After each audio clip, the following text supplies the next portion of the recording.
या टुकड़े टुकड़े गैंग के शैला रशीद जैसे लोग हों, इनको किसी कीमत पर नहीं बख्शेंगे। ये तो फंडिंग का ही एक सारा खेल है ना। जेएनयू में भारत के खिलाफ जहर घोलने वाली शैला रशीद के पिता ने अपनी बेटी की करतूतों का भंडाफोड़ कर दिया और अब इस मामले को लेकर राजनीतिक दलों में भी सरगर्मियां तेज हो गई हैं। दरअसल जेएनयू की पूर्व छात्रा शैला रशीद पर उसके पिता ने देशद्रोह और देश विरोधी गतिविधियों में शामिल होने का आरोप लगाया। इसके लिए उन्होंने पुलिस महानिदेशक को एक पत्र लिखकर अपनी जान का खतरा होने की बात भी कही। उन्होंने कहा कि जिस तरह उनकी बेटी जबरदस्त तरीके से पैसा खर्च कर रही है और एनजीओ चला रही है, उससे साफ है कि कहीं न कहीं उसके संबंध आतंकियों से भी हो सकते हैं। शैला के पिता ने बेटी की करतूतों की जांच केंद्रीय एजेंसियों से कराने के साथ ही उस पर कार्रवाई की मांग भी की है। ये तो फंडिंग का ही एक सारा खेल है ना। अब रशीद इंजीनियर को क्या मजबूरी थी, इसको शैला को क्या मजबूरी थी रशीद इंजीनियर को लेक्चर दिलवाने की जेएनयू में, जबकि उसके साथ कोई लेना देना ही नहीं था इस बात का। जेएनयू का एक इंटरनल मैटर था जिसके लिए उन्होंने एजुटेशन छेड़ दी थी, तो इसमें इंजीनियर रशीद के लेक्चर का कहाँ से भी इसमें सवाल है। सर आपको क्या पैसा मिल रहा है?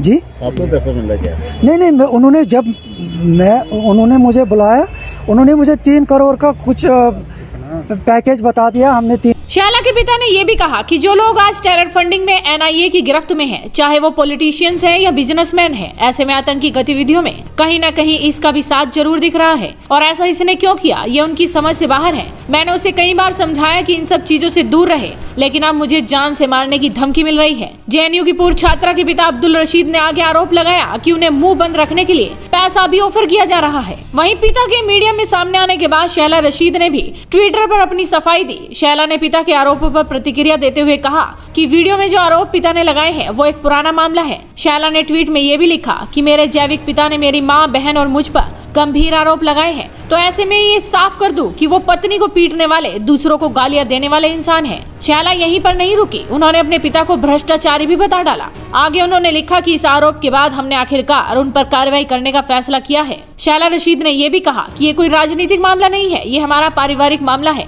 जब से माननीय अदालत ने उनके हमारे घर में दाखिल होने पर रोक लगाई है, तभी से वो ऐसी हरकतें करते हुए कानूनी प्रक्रिया को भरमाने की कोशिश कर रहे हैं। लेकिन ये मामला जैसे ही मीडिया में उछला, इस पर प्रतिक्रियाओं का दौर भी शुरू हो गया। कंगना रनौत ने भी इस मामले पर रिएक्शन दिया और ट्वीट कर कहा कि देशद्रोह से आपको पैसा, अंतर्राष्ट्रीय पुरस्कार, मित्र, सहयोग सब कुछ मिलेगा, मगर देश प्रेम से आपको दुश्मन मिलेंगे, संघर्ष मिलेगा, पूर्वजों की सभ्यता की लड़ाई विरासत में मिलेगी। आपकी जिंदगी है, आपका निर्णय होना चाहिए। समझदारी की जिंदगी जीनी है या मूर्खता की? मैं तो पैदाइशी मूर्ख हूँ। इसके अलावा जम्मू कश्मीर बीजेपी के प्रमुख रविंद्र रैना की टिप्पणी भी आई है।